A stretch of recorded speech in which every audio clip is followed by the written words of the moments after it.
Өнөөдрийн хичээл бол сэтгэл зүйн эрүүл мэнд болон стрессийн талаар англиар хэрхэн ярилцах тухай байна. Хүн бүхэнд л стресстэй үе гардаг. Тэгвэл би маш их стресстэй байна гэдгээ англиар I'm stressed out гэж хэлнэ.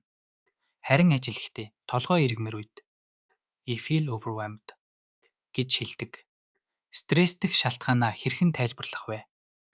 Надад хийх зүйл маш их байна, ачаалал их байна гэж хэлэх үед I have a lot on my plate right now гэдэг хэллэгийг ашиглана. Энд байгаа plate буюу тавг гэдэг уг нь хийх ажлыг төлөөж байгаа юм. Харин ажил маш их шаардлагатай байна гэвэл Work has been really demanding lately гин хэд их ажилласнаас болоод ядарч туйлдах, халшрах үе гардаг. Үүнийг англиар хэлэх маш түгээмэл хэллэг бол I'm feeling burnt out юм. Харин би сэтгэл, санааны хувьд туйлдаж байна гэхийг mentally exhausted гэж хэлнэ. Найз нөхөд ойр дотны хүн чинь стресстэй байвал хэрхэн асуух вэ? Чи зүгээр үү гэж энгийнээр Are you doing okay гэж асууж болно.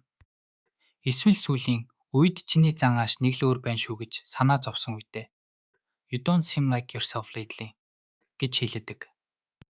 Өөрийнхөө сэтгэл зүйн асуудлыг бусдад нээлттэй хэлэхэд дараах өгүүлбэрүүд хэрэгтэй. Би сэтгэл зүйн эрүүл мэндийнхээ асуудалтай тэмцэж байна. Буюу надад хэцүү байна гэж хэлэхдээ I've been struggling with my mental health гэж хэлнэ. Харин би түгшүүртэй байна гэвэл I'm feeling a bit anxious гин. Бусдад зөвлөгөө өгөх, тусламж санал болгох үед хэрэглэх өгүүлбэрүүдийг сурцгаая. Чи өөртөө цаг гаргах хэрэгтэй гэж зөвлөх бол You should take some time for yourself гэж хэлнэ. Сэтгэл зүйчтэй ярилцаж үзсэн үү гэж асуух бол Have you considered talking to a therapist гэж асуугаарай. Стресстэй байгаа хүнд урам зориг, дэмжлэг үзүүлэх нь маш чухал байдаг. Ярилцах хэрэг гарвал би энд байна шүү гэж хэлхийг хүсвэл I'm here for you if you need to talk гин. Мөн бүх зүйлийг өдөр өдрөөр нь алгуурхан даваарай гэж зөвлөхдөө Take it one day at a time гэж хэлдэг. Өнөөдрийн хичээлийн төгсгөлд сэтгэл зүйтэй холбоотой хоёр чухал хэллэгийг цээжлээд аваарай. Сэтгэл зүйн эрүүл мэнд бол маш чухал гэдгийг Mental health matters гэдэг.